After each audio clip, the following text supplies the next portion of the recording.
नमो भगवते वासुदेवाय नमः। श्री कृष्ण गोविंद हरे मुरारी, हे नाथ नारायण वासुदेवा। आप सभी कमेंट में ओम नमो भगवते वासुदेवाय नमः जरूर लिखिएगा। आज की वीडियो में हम लोग देखेंगे पाप मोचनी एकादशी का व्रत इस बार किस दिन रखा जाएगा, 25 मार्च को या 26 मार्च को। पूजा का शुभ मुहूर्त कब से कब तक है, शुभ संयोग क्या बन रहे हैं और पारण का शुभ मुहूर्त कब से कब तक है। सामान्य जन को एकादशी का व्रत किस दिन रखना शुभ है और वैष्णव जन को एकादशी का व्रत रखना किस दिन शुभ है। चैत मास के कृष्ण पक्ष की एकादशी को पाप मोचनी एकादशी का व्रत किया जाता है।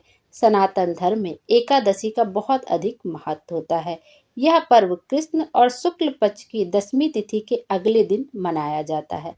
इस शुभ अवसर पर लक्ष्मी नारायण जी की पूजा की जाती है। साथ ही एकादशी का व्रत रखा जाता है। इस व्रत को रखने से साधक की हर मनोकामना पूर्ण होती है और जाने अनजाने में जो पाप हमसे हो जाते हैं वह भी नष्ट हो जाती है। साथ ही भगवान की विष्णु की कृपा भी हम पर बरसती है। आइए अब देखते हैं पाप मोचनी एकादशी का व्रत किस दिन रखना है।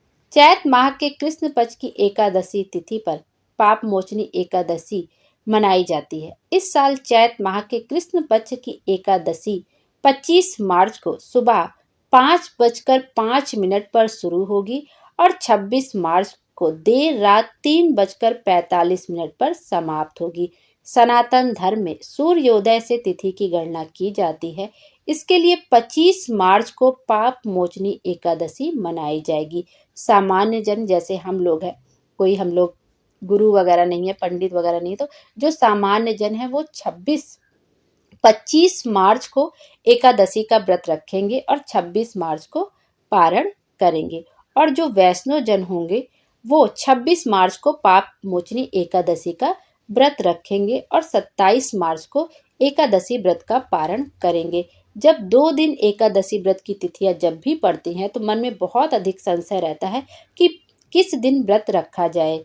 तो यदि आप 25 तारीख को व्रत रख रहे हैं तब भी उत्तम है और यदि 26 को भी रख ले रहे हैं तब भी उत्तम है। इसमें बहुत अधिक आप लोग परेशान मत होइएगा कि हमने 25 को रख लिया तो कहीं गलत ना हो जाए, 26 को रख लिया, ऐसा कुछ नहीं होता। जब 2 तिथियां पड़ रही हैं तो आप 25 को ही, वैसे तो कहते हैं कि हमारे सूर्योदय तिथि से गणना होती है हमारे सनातन धर्म में, तो 25 मार्च को ही एकादशी का व्रत रखना चाहिए सामान्य जन को। और जो वैष्णव जन में जैसे जो धर्म गुरु होते हैं, पंडित जी वगैरह होते हैं, वो लोग रखते हैं अपना 26 मार्च को वो रखेंगे। तो वैसे तो 25 मार्च को ही एकादशी है, लेकिन मान लीजिए आप 25 मार्च को नहीं रख पा रहे और 26 को रख लिए, तब भी इतना परेशान होने की कोई जरूरत नहीं, क्योंकि एकादशी तिथि का दिन ही इतना शुभ होता है कि आप अगर 2 दिन है तो आप चाहे 25 को रखिए चाहे 26 को रखिए, वो सब शुभ ही होगा।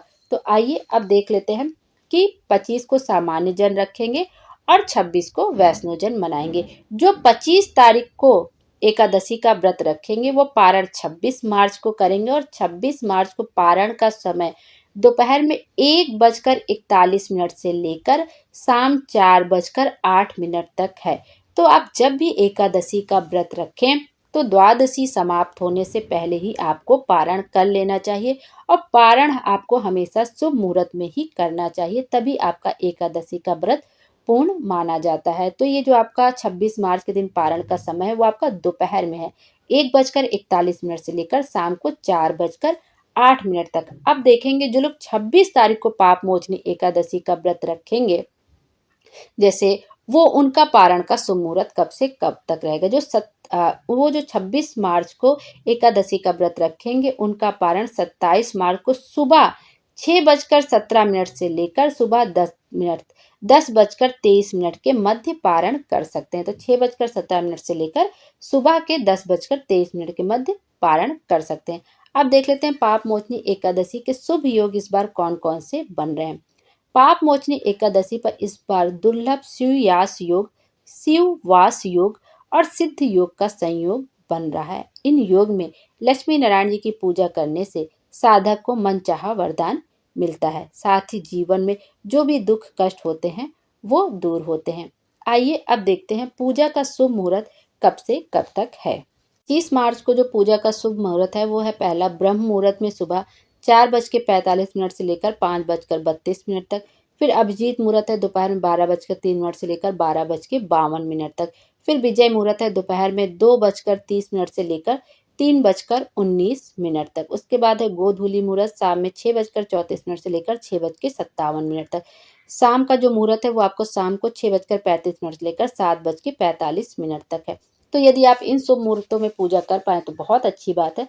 और वैसे भी सुयास योग बन रहा है, सारे दुर्लभ संयोग बन रहे हैं, तो आप एकादशी के व्रत के दिन जब भी आपको मौका मिल जाता है, आप पूजन कर लेते हैं तो वो दिन शुभ ही माना जाता है। शुभ मुहूर्त में कर पाएँ तो बहुत अच्छी बात है, और यदि मुहूर्त निकल भी जाता है तो इतना परेशान होने की ज़रूरत नहीं है। जब भी आपको मौका मिले सारे दिन में आप सच्चे दिल से पूजन कर लीजिए।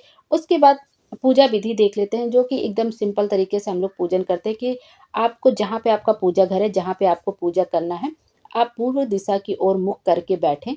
एक चौकी बिछा लें, पूर्व दिशा की ओर एक चौकी बिछा लें, उसको गंगा जल से शुद्ध कर लें, उस स्थान को गंगा जल से शुद्ध कर लें। उसके ऊपर कोई पीला कपड़ा मिल जाए तो बहुत अच्छी बात है, अगर पीला नहीं मिला तो सफ़ेद वगैरह मिला तो आप उस पर थोड़ा-सा हल्दी छिड़क दीजिए, पीला हो जाएगा। तो उस चौकी आपने बिछा ली, उसके ऊपर पीला कपड़ा आपने बिछा लिया, फिर कोई भगवान जी की, विष्णु भगवान की छोटी-सी मूर्ति हो, प्रतिमा हो, या कृष्ण कन्हैया हो, या विष्णु भगवान माता लक्ष्मी की हो, तो आप उस मूर्ति को स्थापित कर दें। उसके ऊपर थोड़ा गंगा जल छिड़क दें, खुद भी गंगा जल से आचमन कर लें। उसके बाद भगवान को जो-जो चीज़ें प्रिय हैं आप वो समर्पित कर दें। उनको पीले पुष्प समर्पित कर दें, जनेऊ समर्पित कर दें, कलावा समर्पित कर दें, वस्त्र स्वरूप कलावा समर्पित कर दें, या आपके पास पीला गमछा हो आप वो समर्पित कर दीजिए, पीले पुष्प समर्पित कर दीजिए। उनको पंचामृत का भोग बहुत पसंद है, तो आप पंचामृत का भोग लगा दीजिए। उसमें तुलसी दल को अवश्य डालिएगा। और यदि आपके छोटे से कृष्ण कन्हैया है तो आप उनको पंचामृत से स्नान करा दीजिए। दूध, दही, घी, शक्कर, शहद सबसे स्नान करा दीजिए। फिर शुद्ध जल से स्नान करा दीजिए। उसके बाद तुलसी दल का भोग अवश्य लगाइएगा, धूप बत्ती दिखा दीजिए, और फिर उसके बाद व्रत कथा का श्रवण कर लीजिए बैठकर सच्चे दिल से, और उसके बाद आरती कर लीजिए। ऐसे ही आप पूजन सिंपल तरीके से कर सकते हैं। बहुत लोग बहुत विधि विधान से करते हैं। अगर आपको वैसे आते हैं और आपके घर में वैसे होता है तो आप वैसे भी विधि विधान से कर सकते हैं। व्रत कथा का श्रवण कर लीजिए, उसके बाद आरती कर लीजिए। आप कपूर से भी आरती कर सकते हैं, और कपूर से आरती करना बहुत ही शुभ माना जाता है। बाकी आप जो घी का बाती बनाएं आप उससे भी आरती कर सकते हैं। इस तरह से आरती करके जो प्रसाद वगैरह हो, आप जो मौसमी फल चल रहे हो, केला है पीले रंग का होता है तो आप उसका भोग लगा दीजिए। और एकादशी के व्रत में एक चीज़ का जरूर ध्यान रखिए कि उस दिन किसी भी फूल पत्ती को तोड़ना नहीं चाहिए। जो व्रत रखते हो खास तौर पर उनको तो बिल्कुल नहीं तोड़ना चाहिए, और तुलसी माता को उस दिन जल भी नहीं देना चाहिए, क्योंकि उस दिन तुलसी माता का व्रत रहता है, और यदि हम तुलसी माता को जल देते हैं तो उससे उनका व्रत खंडित हो जाता है। तो कोशिश करिए कि तुलसी माता को उस दिन जल मत दीजिए, और उस दिन भूल से भी तुलसी माता की पत्ती या कोई भी पत्ती मत तोड़िए। भगवान विष्णु को बिना तुलसी दल समर्पित किए आप कोई भोग नहीं लगा सकते। तो एक दिन पहले ही तुलसी का पत्ता तोड़ लीजिए, या जो तुलसी माता झड़ गई हों आप उनको उठा के रख लीजिए, उनको भोग स्वरूप समर्पित कर दीजिए। लेकिन उस दिन भूल से भी गलती मत करिएगा कि आप कोई फूल पत्ती तोड़ें, वरना पाप की जगह पुण्य की जगह हमें पाप लग जाता है। तो इन सब बातों का ध्यान रखते हुए आप पूजन करिए। विष्णु भगवान हम सब की मनोकामना पूरी करें और हमारे जीवन को खुशियों से भर दें। Thank you.